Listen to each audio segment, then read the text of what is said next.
ఉద్యోగ సంఘాలల్లో కూడా ఒక బందిపోట్ల గుంపు చేరింది అని చెప్పేసి పాపం న్యాయంగా వాళ్ళ డిమాండ్ల కోసం కొట్లాడుతూ ఉంటే మరొక గుంపు రాజకీయ ప్రయోజనాల కోసం ఇంకో గుంపు పాపం వీళ్ళ న్యాయమైనటువంటి డిమాండ్ పట్ల జనాలకు కూడా సింపతి ఉంది, ప్రజా సంఘాలకు ప్రజలకు సింపతి ఉంది, న్యాయంగా వాళ్ళకి దక్కాలి. కానీ వీళ్ళ లక్ష్యం వేరైతే ఇంకొక గుంపు వీళ్ళ లక్ష్యం వేరు. వీళ్ళందరూ ఇగో మాజీ మంత్రి శ్రీనివాస్ గౌడ్, తర్వాత స్వామి గౌడ్, ఈయనే ఇప్పుడు వీళ్ళందరూ, తర్వాత దేవిప్రసాద్,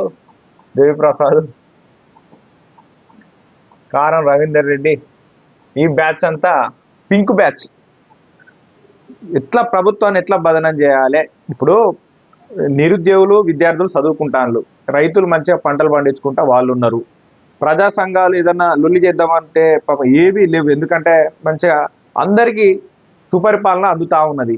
ఏదో రకంగా ప్రభుత్వాన్ని బదనం చేయాలి, రోడ్డు కీడ్చాలి, ప్రజా వ్యతిరేకత తీసుకురావాలన్న ఉద్దేశం మీద ఈ బ్యాచ్ అంతా ఇట్లా గుంపు కట్టింది. వాస్తవానికి ఈయన మాజీ మంత్రి, ఈయన మండలి చైర్మన్, ఈయనొక పదవి. వీళ్ళకెందుకు? రాజకీయ అవసరాలు. పాపం కేసీఆర్ను ప్రసన్నం చేసుకోవాలి, ఫామ్ హౌస్లో ఉన్నటువంటి కేసీఆర్ను ప్రసన్నం చేసుకోవడానికి ఇన్ని మెజారిటీ సంఘాలు, దాదాపుగా 54 సంఘాలు ఉంటే 54 సంఘాలు అధ్యక్షుడిగా జేసీ చైర్మన్గా మారం జగదీశ్వర్ని పెట్టుకున్నాయి. ఆయన ఆదేశాలు పాటిస్తూ ఉంటాయి. మధ్యలో గుంపుల గోవిందం లెక్క ఈ బందిపోట్ల మూట వచ్చి కేసీఆర్ను ప్రసన్నం చేసుకోవడానికి మళ్ళీ ఇదో కొత్త దుకాణం పెట్టింది. వీళ్ళ లక్ష్యం ఏంటిది, వాళ్ళ లక్ష్యం ఏంటి? వాళ్ళకి వాస్తవానికి వాళ్ళ లక్ష్యాలు వేరు.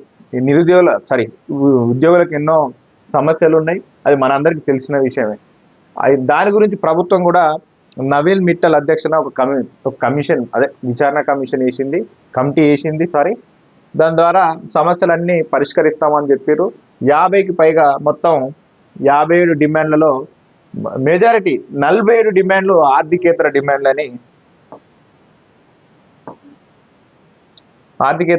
ఉన్నాయని, దాన్ని పరిష్కరిస్తామని చెప్పేసి వాళ్ళ పని వాళ్ళు చేస్తూ ఉన్నారు. వీళ్ళు మరి కేసీఆర్ను ప్రసన్నం చేసుకునే విషయంలో రాజకీయ నిరుద్యోగులు పాపం ఏ పెద్ద మినిస్టర్ పదవులు చేసిండ్లు, శాసన మండలి చైర్మన్గా చేసిండ్లు. పాపం వీళ్ళు ఈ టైంలో ప్రభుత్వాన్ని ఏమైనా ఇరుకున పెడితే అక్కడున్న ఫామ్ హౌస్లో ఉన్నటువంటి కేసీఆర్ ఏమైనా గట్టనే ఖుషి అయిపోయి ఆయన ప్రసన్నం చేసుకుంటే మళ్ళీ భవిష్యత్తులో ఏమైనా పార్టీ పదవులు ఇస్తుందేమోనని వీళ్ళు హుషారు చేస్తూ ఉన్నారు.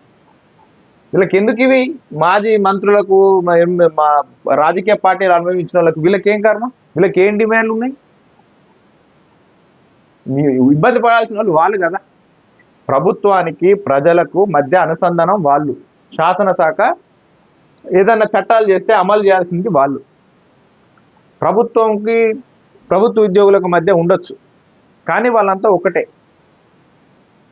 కొంత అడ్డిట్ అనుకున్నా మళ్ళీ కలిసిపోతారు, ఎందుకంటే వాళ్ళు అక్కడ శాసనాలు చేయాలి, వీళ్ళు అమలు చేయాలి. మధ్యలో వీళ్ళలో లేని వీళ్ళు అవసరం మనకు.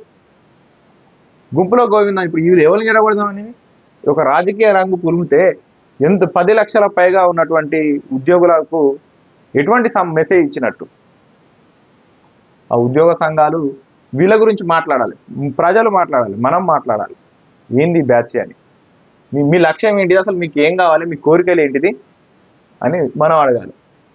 వీళ్ళందరూ ఇప్పుడు పింక్ పార్టీలు ఉన్నోళ్ళే.